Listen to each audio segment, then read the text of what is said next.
Life can be tough, and at times it may feel like you're just surviving. But what if I told you that the struggle, the pain, and the hardships are all part of something greater?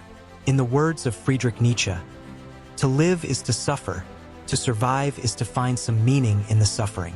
What if, instead of running from the challenges we face, we embraced them and allowed them to shape us into the strongest versions of ourselves? The idea that suffering has meaning is not easy to swallow. It's far more tempting to look for shortcuts, to try to escape the tough times as quickly as possible. But consider this: some people never go crazy. What truly horrible lives they must lead. Crazy, right? Bukowski isn't advocating for chaos. He's pointing out that to truly feel alive is to dive into the messiness of life, to experience it in all its raw, unfiltered glory. Those moments that break you down, they're often the ones that build you back up stronger than before. When you go through something difficult, it's easy to think it's the end of the world. But here's the truth: it's not. The world breaks everyone, and afterward, some are strong at the broken places.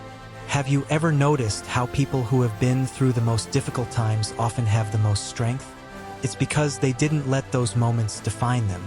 Instead, they allowed them to refine them. They took the broken parts and built something even stronger. That's not to say you shouldn't grieve, feel pain, or take time to heal.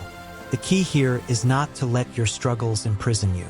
Instead, turn them into stepping stones. One of the most powerful things you can do is change your perspective.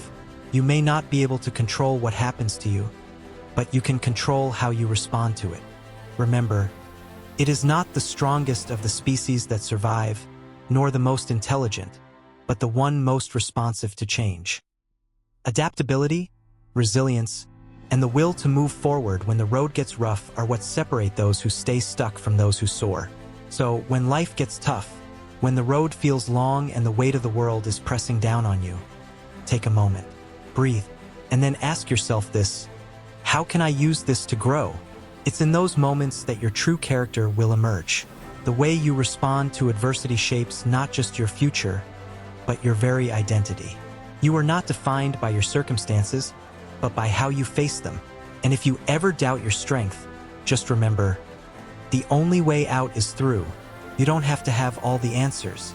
Just take one step forward, one moment of courage, one choice to keep going. Because every time you rise, you're rewriting your story. And if you keep going, if you keep fighting, one day you'll look back and see that the struggle wasn't in vain. It was your training ground, your foundation. It made you who you are today, and it will propel you into who you're meant to become. So don't just survive, thrive. Embrace the suffering, find your meaning, and rise above it. The world needs your story, your strength, and your resilience. So let's go out there and make it count. Thanks for watching, and remember, whatever you're going through right now, you're stronger than you think. Don't give up.